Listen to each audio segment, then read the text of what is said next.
This sixth and final video of the first series deepens our focus and looks at the PPP application form. The form is designed by the Small Business Administration. Your bank might have a form of its own that includes what the SBA wants to see in the form. Some banks require the process to be completed online. We will limit ourselves to talking about the items in the loan application form that are specific to the PPP loan.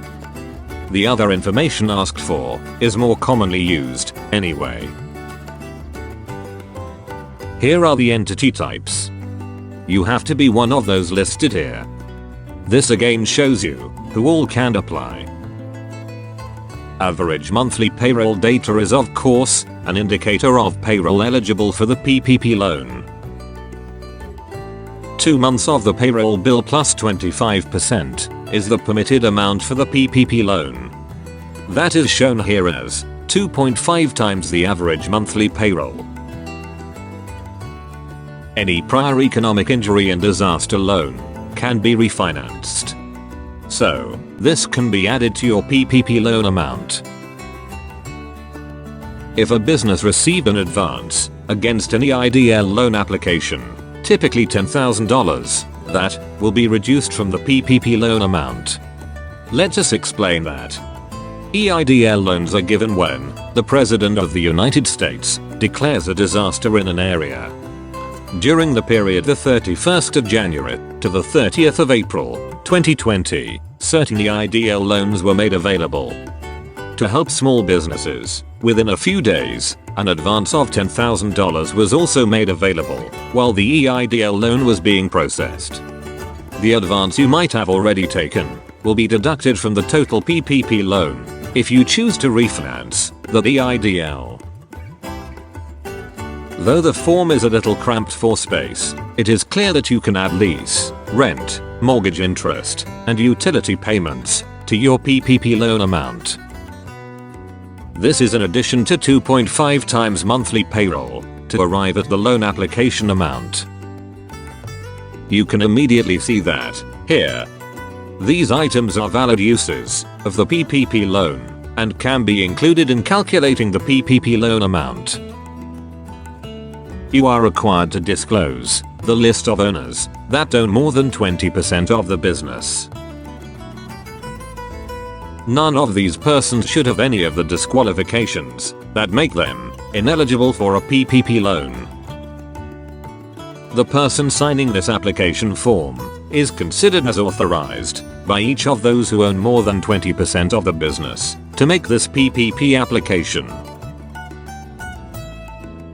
Applicants, or any one of the 20% plus owners, should not be disqualified.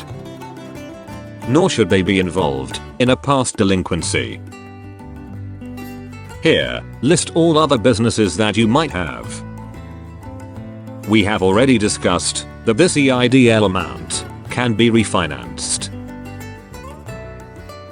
While ticking these checkboxes, please be aware that false statements are a criminal offense, and the CARES Act provides for imprisonment and fines. Here we see some other disqualifications for applicants or any one of the 20% plus owners. It is clear that if an applicant answers yes to either point 5 or 6, the PPP loan will be rejected. One of the affirmations here is that all payroll applied for should go to pay residents of the USA. You might be in this list. However, limitations and restrictions associated with franchisees in general are waived for PPP. It is worth repeating that false statements are a punishable criminal offense. Your banker is going to rely on the facts stated in your application. You, the borrower, are responsible for the accuracy of facts and your proper use of the PPP loan. These affirmations ensure you recognize this. Further, as a PPP borrower, you are asserting your good faith and proper use of the loan through these statements. your lender might ask for documents that relate to the items that go into calculating your PPP loan amount. This is important. It tells you what to expect on forgiveness. Use this as a guide to collect documents you will need when the time comes to apply for forgiveness. Once again, here, you acknowledge and assert that you know the consequences of making false statements. You are required to give permission for the lender to share data with government agencies in relation to the PPP. You can look forward to more videos that go into further details of each part of the PPP loan process.